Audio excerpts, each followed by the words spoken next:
Bismillahirrahmanirrahim. Assalamualaikum warahmatullahi wabarakatuh. Selamat datang kembali di channel saya dalam mata kuliah Statistik Ekonomi dan Bisnis 2. Hari ini kita akan membahas mengenai lanjutan dari probabilitas. Bagi rekan-rekan mahasiswa, silakan untuk mengisi daftar hadir dengan menulis nama dan NIM di komentar YouTube-nya. Baik, sebentar saya akan buka whiteboard-nya dulu. Menambah kemudahan dalam masyarakat perkuliahan. Oke, sebentar ya. Maaf. Oke, kita lanjutkan kembali. Jadi kalau menurut para ahli bahwa probabilitas atau peluang ada suatu nilai yang digunakan untuk mengukur tingkat kejadian suatu kejadian yang acak atau random event. Jadi dalam satu probabilitas tentunya dinyatakan antara angka 0 sampai angka 1. Dan ingat bahwa probabilitas atau peluang dinyatakan dengan huruf P. P besar ya. Dan di dalam probabilitas tentunya ada 3 kata kunci yang harus diketahui oleh rekan-rekan mahasiswa. Yang pertama adalah adanya percobaan atau eksperimen, kemudian ada hasil atau outcome, dan juga ada peristiwa atau event. Jadi hal ini yang harus rekan-rekan pelajari dan pahami bahwa di probabilitas ada 3 kata kunci, yaitu percobaan, hasil, dan peristiwa. Hampir sama dengan antara ruang contoh dan ruang kejadian. Kemudian di sini ada pendekatan cara perhitungan probabilitas atau peluang.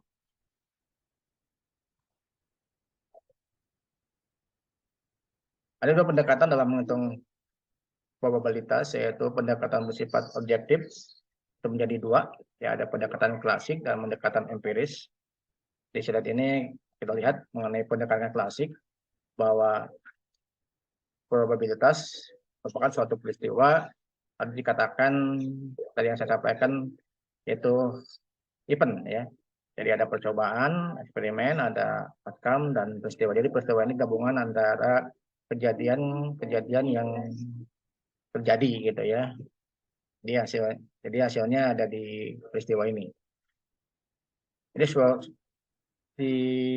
kalau dirumuskan bahwa probabilitas suatu peristiwa atau dalam pendekatan klasik ini jumlah kemungkinan n ini antara sampel atau hasil ya, peristiwa, kemudian jumlah total kemungkinan sampel atau hasil ya.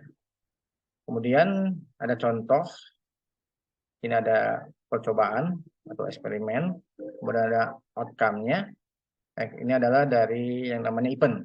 Event ini adalah merupakan peristiwa yang terjadi dari beberapa kejadian. Ya, kalau di contoh dan luar kejadian, contohnya adalah ini itu merupakan contoh dan ini merupakan ruang kejadian. Jadi diibaratkan tadi yang awal waktu pertemuan kedua kegiatan melempar koin, tentunya ada angka gambar dan akan muncul gambar dan muncul angka. Tentunya kalau di probabilitas lain tentunya di situ ada namanya 50-50. Jadi kemungkinan antara muncul angka gambar dan angka itu pasti setengah-setengah. Ya, antara 50% sampai 50%. Kemudian kegiatan perdagangan saham, yang menjual saham, tentunya ada membeli saham. Tidak ada dua kejadian, ya. Ada 2 outcome, kemudian hasilnya peristiwanya 2 kejadian terjadi, itu ada probabilitas 50-50. Kemudian ada perubahan harga, ya sama, ada inflasi, tentunya ada deflasi, sama hasilnya ada 2 kejadian. Kemudian ada mahasiswa belajar, lulus memuaskan, lulus sangat memuaskan dan bisa puji. Sama di sini pun merupakan ada 3 kejadian, ya. Jadi ini merupakan hasil dari secara keseluruhan. Jadi kalau PPP-nya 1/3. Jadi bisa lulus memuaskan, bisa lulus sangat memuaskan, atau bisa lulus terpuji. Kita masuk ke contoh. Jadi seorang direktur berkata bahwa ada 50 barang yang rusak dalam 1000 barang. Ya, dalam 1000 barang yang diproduksi. Jika barang dibungkus dengan rapi, kemudian seorang customer mengambil satu barang secara acak, berapakah probabilitas bahwa barang tersebut rusak? Sini ada rumusnya, ya, bahwa rumus dari probabilitas ini kita menghitung bahwa P dalam kurung A, ya, ini rumusnya sama dengan X dibagi N. X ini adalah merupakan bagian dari jumlah, ya, sampel atau populasi yang ada di sini.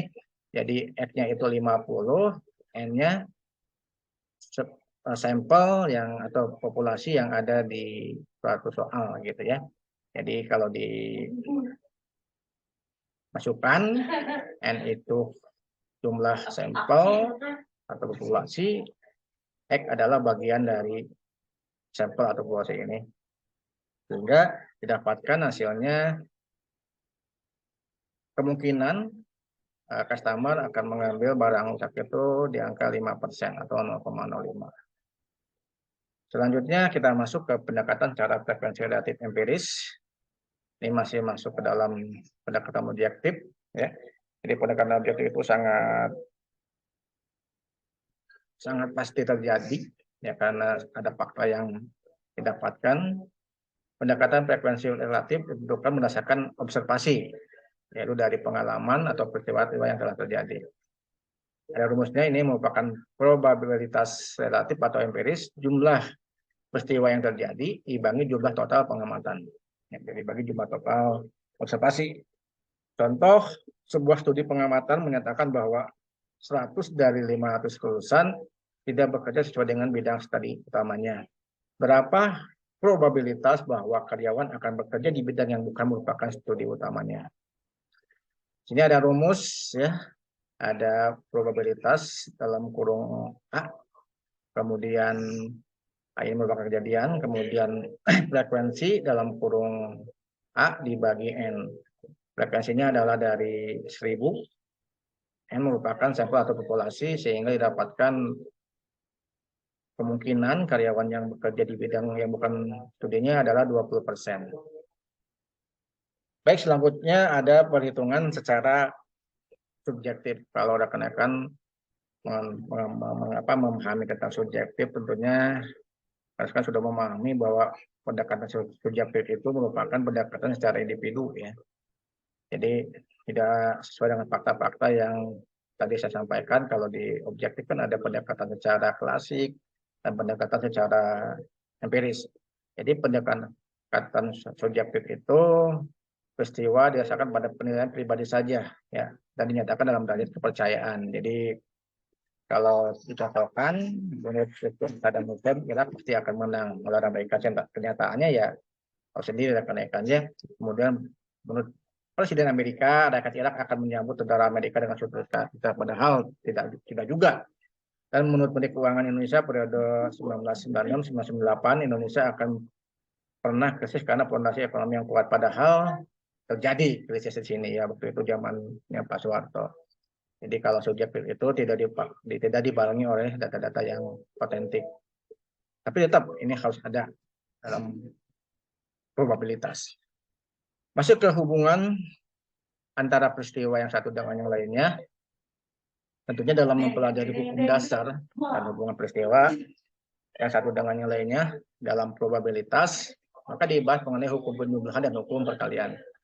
Dalam hukum perjumlahan ada yang namanya peristiwa saling lepas atau mutually exclusive dan kejadian bersama atau non mutually exclusive. Oke, baik, kita bahas mengenai mutually exclusive, bahwa mutually exclusive ini yaitu suatu peristiwa terjadi, maka peristiwa yang lain tidak dapat terjadi pada saat bersamaan. Jadi kalau ada peristiwa kejadian hari ini, jadi peristiwa yang tidak ada gitu. Kalau di mutually exclusive, jadi tidak saling meniadakan gitu. Contohnya hari ini saya peristiwanya lagi memberikan pembelajaran dengan asinkronus melalui pembelajaran YouTube. Jadi peristiwa yang lain tidak bisa disebutkan di sini gitu. Padahal siswa yang lain ada kegiatan yang harus saya lakukan, misalnya pagi ini saya harus menghidupkan kendaraan, harus menjaga anak, gitu. Jadi tidak saling berhubungan, tapi meniadakan situ. Adapun rumus penjumlahan untuk kejadian-kejadian yang saling meniadakan, P dalam kurung A atau B. Jadi kalau A ini adalah kejadian A atau kejadian B, ya. Sama dengan P dalam kurung A plus P dalam kurung B. Jadi ini kalau dibagankan bahwa antara kejadian A dengan B itu tidak saling berhubungan, tidak saling beririsan, tetapi saling meniadakan. Selanjutnya, ini ada contoh dari soal yang tadi. Kita lihat ada pelemparen dua mata uang sekaligus. Berarti ada gambar dan ada angka. Maka akan ada kemungkinan mata uang pertama akan muncul angka atau akan muncul gambar. Dan mata yang kedua juga angka atau gambar. Jadi ini juga disampaikan pada saat itu, waktu itu di secara implementasinya di ruang contoh dalam kejadian. Maka antara mata uang pertama dan kedua tidak saling mempengaruhi, ya, tidak saling meniadakan. Maka probabilitas adalah rumusnya P kejadian A atau kejadian B sama dengan P dalam kurung A plus P dalam kurung B. Jadi tadi kalau di contoh yang tadi otomatis 50-50, jadi setengah ditambah setengah sama dengan 1. Jadi pasti ada suatu hal yang terjadi. Kemudian ini ada rumus dari kejadian bersama, ya, non mutuality exclusive, bahwa peristiwa mutually exclusive atau gabungan atau join adalah dua peristiwa atau lebih dapat terjadi bersama-sama tetapi tidak selalu bersama. Jadi dua peristiwa terjadi. Jadi pada saat saya ini memberikan pembelajaran melalui YouTube, peristiwa lain ada anak saya yang lagi persiapan untuk sekolah, gitu ya. Itu kejadiannya ada dua peristiwa atau lebih dapat tidak selalu bersama-sama, kan berbeda-beda, gitu ya. Jadi penjumlahan untuk kejadian-kejadian tidak bersaling meniadakan adalah ada dua kejadian dan tidak kejadian sampai ke seterusnya. Jadi kalau dua kejadian, P dalam kurung kejadian A, kejadian B, ini sama dengan ruang contoh atau ruang kejadian. Kemudian P dalam kurung A dalam kurung B dikurangi P dalam kurung A dalam kurung B atau tiga kejadian. Jadi kalau dilihat dari bagian berikut ini bahwa kejadian A dan kejadian B tentunya itu saling beririsan, ya, karena ada dua peristiwa yang terjadi. Jadi A beririsan dengan B. Baik, kita lihat ke berikutnya, ya, peristiwa pelengkap atau complementary event apabila peristiwa A dan B saling melengkapi. Sehingga jika peristiwa A tidak terjadi, maka peristiwa B pasti terjadi. Peristiwa A dan B dikatakan sebagai peristiwa komplement atau pelengkap. Untuk kejadian-kejadian yang saling melengkapi, ya, P dalam kurung A tambah P dalam kurung B sama dengan 1 atau P dalam kurung A sama dengan 1 dikurangi P dalam kurung B. Oke, kita masuk ke hukum perkalian. Di hukum perkalian ada namanya independen dan dependen. Ya, ada hukum bebas digunakan apabila menghitung probabilitas suatu kejadian tanpa harus menghalangi peristiwa lainnya. Peristiwa A terjadi tidak menghalangi peristiwa B. Jadi peristiwa saat ini saya mengajar tidak menghalangi anak saya lagi persiapan untuk berangkat sekolah. Perkalian menghendaki peristiwa independen, jadi ada rumus P dalam kurung A dalam kurung B sama dengan P dalam kurung A kombinasi B sama dengan P dalam kurung A dikali P dalam kurung B. Kemudian ada hukum bersyarat, ya, atau dependen, tidak bebas, conditional probability digunakan apabila ingin menghitung probabilitas suatu kejadian tertentu dengan syarat peristiwa ini tidak terjadi. Kalau ini terjadi di independen, kalau dependen tidak terjadi dengan syarat peristiwa telah terjadi. Hukum perkalian untuk kejadian dependen, P dalam kurung A dan kurung B sama dengan P dalam kurung A dikali P dalam kurung B setelah kejadian A. atau P dalam kurung B dan A sama dengan P dalam kurung B kali P dalam kurung A setelah kejadian A. Ya, setelah kejadian A. Ya. Kejadian B. Gitu. Kemudian kita masuk ke rumus, kita lanjut ke teori 5 Bayes, bahwa teori 5 Bayes ini adalah pertama kali ditemukan oleh Bayes dari kebangsaan Inggris, di mana teorema Bayes merupakan teorema yang digunakan untuk menghitung peluang dalam suatu hipotesis. Jadi hipotesis ini adalah suatu pernyataan yang bersifat sementara. Ya. Teorema ini juga merupakan dasar dari statistika Bayes yang meliputi penerapan dalam ekonomi, neuroscience, teori, sampai hukum dan kedokteran. Penerapan teorema Bayes untuk mencari penerapan dinamika inference bias. Ya, di statistika kan ada yang namanya statistika defektif dan statistika inferensia. Nah, di inferensia tentunya itu berhubungan dengan banyak peluang, termasuk dalam suatu hitungan hipotesis. Teorema Bayes menggambarkan hubungan antara peluang atau probabilitas bersyarat dari dua kejadian A dan B. Ada rumusnya bahwa di sini peluang A setelah kejadian B sama dengan peluang B beririsan dengan A dibagi peluang dalam kurung B sama dengan ya, atau P dalam kurung B setelah kejadian A kali P dalam kurung A. Kemudian P dalam kurung B jika A atau setelah kejadian A, P dalam kurung A plus P dalam kurung B setelah kejadian A, P dalam kurung A aksen. Ini rumus teorema Bayes. Kita lihat dengan contoh, bahwa di sini ada contoh.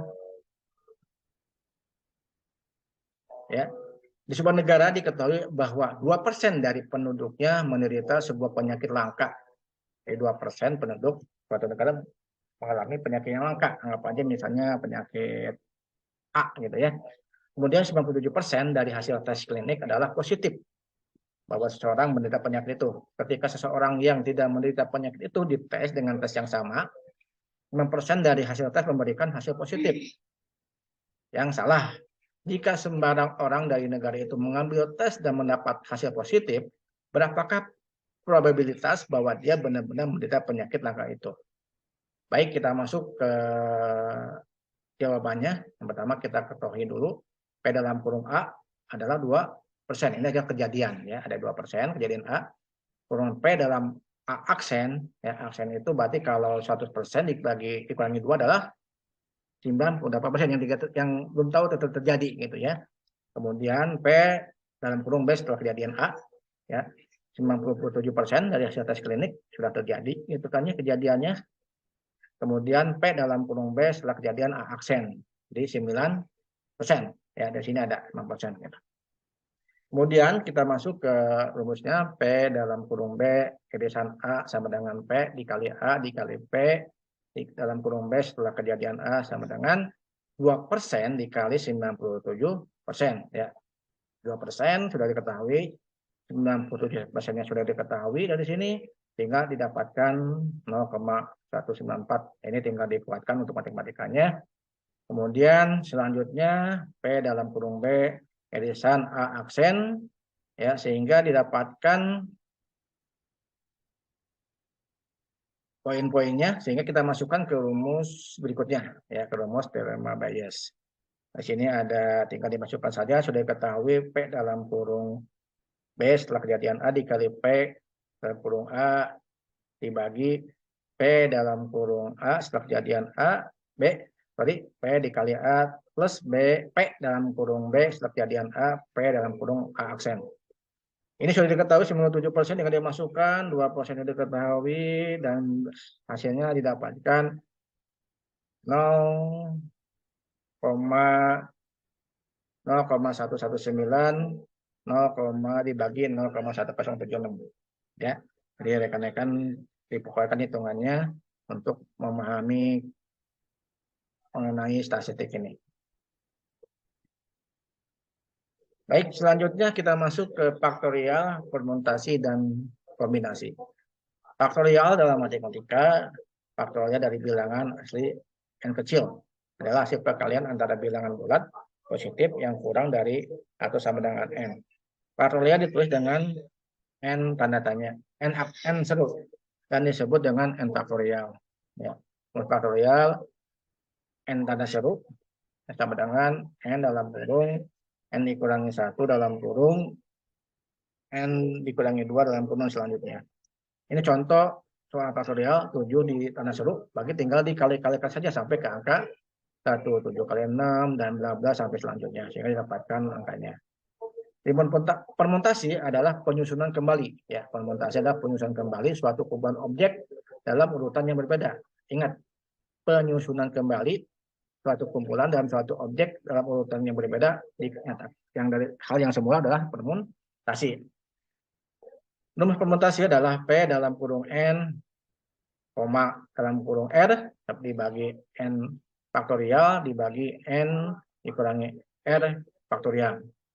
Contoh permutasi, P, angka kuadrat 6, di bawah 4, dibagi, tinggal dimasukkan, berarti 6 faktorial, dibagi 6 dikurangi 4 faktorial, sehingga didapatkan hasilnya. Ya, tinggal dihitung saja, pada rekan-rekan. Selanjutnya,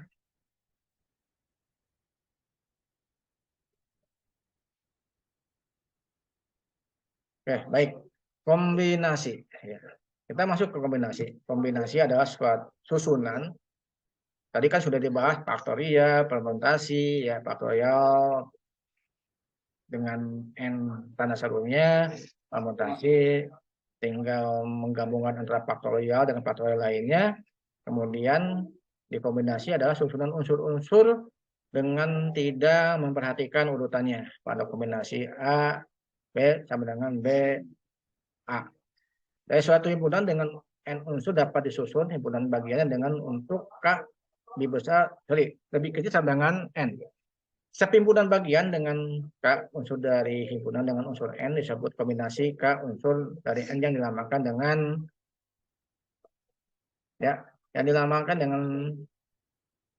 C. Ya, C ini namanya kombinasi. Jadi ini rumusnya, ya, C n K pangkat 2 C kuadrat K kuadrat n K pangkat 2 atau C dalam kurung n, K dalam kurung. Sehingga didapatkan rumusnya n faktorial dibagi n dikurangi K faktorial. Ini ada soal contoh kombinasi, ya. Jadi rekan-rekan tinggal dimasukkan saja. C, kombinasi 11 akar 11 di bawah 20 sama dengan, tinggal dimasukkan saja. Jadi kombinasi dulu yang dulu yang angka 20-nya, kemudian dibagi 11 faktorial dalam kurung 20 dikurangi 11 faktorial, sehingga didapatkan hasilnya berikut ini, ya. Tinggal dipelajari saja. Baik, selanjutnya kita masuk ke distribusi probabilitas. Definisi penyajian distribusi probabilitas bahwa di distribusi probabilitas ini, ya, kalau dikatakan secara mudahnya pengiriman gitu, ya, pengiriman secara peluang yang akan terjadi.